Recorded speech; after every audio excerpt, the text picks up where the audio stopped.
अलग जिले तहसील से अलग अलग प्रकार से आए। हमारे काफी साथी किसी एक्सीडेंट के कारण यहाँ नहीं आ पाए। प्रकृति उनकी रक्षा करे और प्रकृति ने उनको बचाया। पर काफी साथी आपकी लड़ाई को लड़ने के लिए तैयार है। आपकी लड़ाई किसी जिले की नहीं, किसी राज्य की नहीं, यह लड़ाई राष्ट्र निर्माण की है।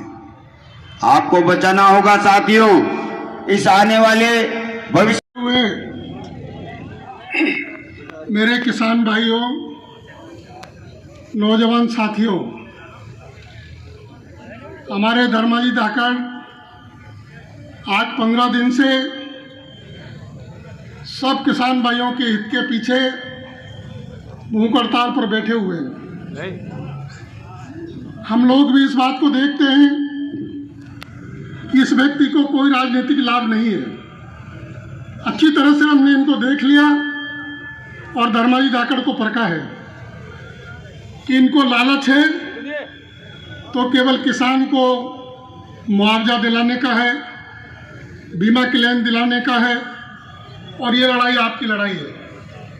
मेरा सब किसान भाइयों से निवेदन है, विशेष करके छबड़ा और छिबड़त के किसानों से, कि आप धर्माजी धाकड़ जो लड़ाई लड़ रहे हैं हम सबके लिए, इनका आप साथ दीजिए, इनके हाथ मजबूत करिए। जो व्यक्ति 2 दिन भूखा नहीं रह सकता आज 15 दिन से भूख हड़ताल पर है। हमें विचार करना चाहिए। और मैं धन्यवाद भी देना चाहता हूं कि आप भारी तादाद में आज यहाँ पर पधारे और सभी किसानों ने पूरी एकता का परिचय दिया। अपने ट्रैक्टर, मोटरसाइकिल, जो भी साधन है उनको लेकर के आज इस प्रोग्राम में आप आए हो। मैं सभी को बहुत बहुत धन्यवाद देना चाहता हूं। और मैं तो यही कहना चाहता हूं धर्माजी धाकड़ से कि आप हमारे छबड़ा के राकेश टिकैत हो। आपने जो एक मुद्दा उठाया है वो बहुत जोरदार किसानों का मुद्दा है। इन मुद्दों को कोई भी नेता नहीं उठाता है, न कोई सांसद उठाता है, न बीजेपी का एमएलए उठाता है। मुझे ताज्जुब इस बात की है कि 15 दिन के पहले धर्माजी धाकड़ ने इसी मंडी प्रांगण से लेकर के रैली निकाली थी। एसडीओ साहब को और कलेक्टर साहब को ज्ञापन दिया। क्या वो सारे अधिकारी गूंगे बहरे हैं? क्या भारत की सरकार बिल्कुल अंधी है? राजस्थान सरकार को कुछ नजर नहीं आ रहा है? आंखों पे पट्टी बांध रखी सारे अधिकारियों ने, नेताओं ने। भाई ये धर्मा धाकड़ पागल थोड़ी हो गया है कि यहाँ पर भूखे मरने बैठता। आखिरकार कोई भी अधिकारी आकर के इनसे पूछता कि भाई बात क्या है, बात को तर्क वितर्क करके बात को सुलझाया जा सकता है। ऐसा क्या हो गया जिसकी वजह से कोई ने आकर के बात नहीं करी? मुझे शर्म आती है इस बात की, चाहे भारत सरकार हो और चाहे राजस्थान सरकार हो, चाहे बीजेपी का नेता हो, एमएलए, सांसद हो, उनको इस बात की चिंता जाहिर करनी चाहिए कि धर्मा धाकड़ जो आज भूख हड़ताल पर बैठा है, भाई क्यों बैठा है? इसके लालच के पीछे थोड़ी बैठा है। ये तो कड़ियाबंद का सरपंच चिंता ने बना दिया। ये क्या बनना चाहता है? ये कुछ नहीं बनना चाहता है। वो आपके हितों के लिए लड़ाई लड़ रहा है। इसलिए मेरा सब हाथ जोड़ के किसान भाइयों से निवेदन है कि चाहे अपने को कुछ भी बलि देना पड़े, समय का त्याग करना पड़े, पैसा देना पड़े, अन्न देना पड़े, इनको ताकत देनी पड़े, मजबूती देनी पड़े, तो आप सब बिल्कुल इसके साथ हो जाइए और इस लड़ाई को लड़ेंगे। और मैं तो इतना विश्वास दिलाता हूँ, मैं बीजेपी कांग्रेस की बात नहीं करता हूँ, मैं पहले किसान हूँ। मैंने भी 20-25 साल से राजनीति में, आज भी राजनीति में हूँ, लेकिन मैं बिल्कुल किसान के साथ हूँ। मेरी कोई पार्टी नहीं है, मेरा कोई नेता नहीं है, केवल नेता है तो किसान है, मेरा भगवान है तो किसान है। इसलिए मैं सब भाइयों से निवेदन करता हूँ कि इनके हाथ मजबूत करिए। जय हिंद, जय भारत, राम राम साहब। जो भी हम किसान भाइयों की मांगे हैं उनके लिए संघर्ष करते रहेंगे। सत्ता को पलटने के लिए भी हम तैयार हैं। सरकार का पुरजोर विरोध करने के लिए हम तैयार हैं, चाहे वो बीजेपी की सरकार हो, चाहे वो कांग्रेस की सरकार हो। हम सिर्फ किसान भाइयों के लिए आवाज उठाएंगे। इन्हीं शब्दों के साथ मैं अपने शब्दों को विराम देती हूँ। जय जवान, जय किसान।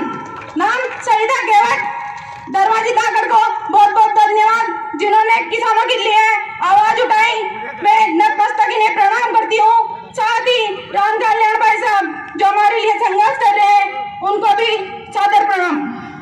राजमान एकमात्र महिला क्रांतिकारी बहन सरिता जी केवट, सम्मानीय सभी गांव गांव वाहन गाड़ी से पधारे समस्त अन्नदाता, मतदाता और इस छबड़ा शिवा बोर्ड के भाग्य विधाता, आज छबड़ा की धरती पर जो क्रांति हो रही है, निश्चित रूप से मैं भी एक किसान का बेटा हूं। किसान का बेटा होने के नाते ठीक है, हम अलग अलग पार्टी की विचारधारा रखते हुए, मैं बीजेपी का हूं, कोई कांग्रेस का है, कोई अन्य विचारधारा का होगा, पर जहां बात किसान की आती है, निश्चित रूप से हम एक मत होकर किसानों के हित में हैं, किसानों के साथ हैं। चाहे वो लाइट का मुद्दा हो, चाहे फसल मुआवजे का हो, चाहे बीमा क्लेम का हो, चाहे हमारे बच्चों को थर्मल में रोजगार का हो, चाहे हमारे आज हिंगलोट डैम बना, चाहे उसकी सिंचाई का पानी की बात हो। आज किसान को पहली आवश्यकता होती है पानी की। पानी यदि किसान के खेत में होगा तो किसान सरसब्ज होगा। कई विधानसभाओं में जाके अपन देखते हैं, कहीं चाहे वो अंताकिल केनाल हो, चाहे वो किसाबाद में बहुत सारे डैम हो, आज मात्र अपना एक हिंगलोट डैम है, उसमें भी थर्मल ने पूरा पानी ले लिया। हो सकता है वो पानी अपने किसानों को मिलता तो निश्चित रूप से उन किसानों को बहुत ज्यादा फायदा मिलता। आज बेतली में नहरें हैं, वो नहरें डैम बड़ा होकर जो आपके लिए सजा है, निश्चित रूप से किसानों की बात के लिए, किसानों की बात को दमदारी से रखने के लिए अपने एकजुट अपने बात होकर रखें। निश्चित रूप से राजतंत्र में सिर कटाते थे, प्रजातंत्र में सिर गिनाने की आवश्यकता होती है, तो निश्चित रूप से सभी एकजुट रहेंगे तो अपनी जो मांग है मुआवजा और फसल का अपना जो क्लेम है, प्रधानमंत्री फसल बीमा जो क्लेम का अपना जो करता है, वो भी अपन को मिले और अपना मुआवजा मिले। निश्चित रूप से आप लोगों ने मुझे बोलने का अवसर दिया, उसके लिए धन्यवाद देना चाहता हूं, क्योंकि ये सभी कम है। जय हिंद, जय भारत।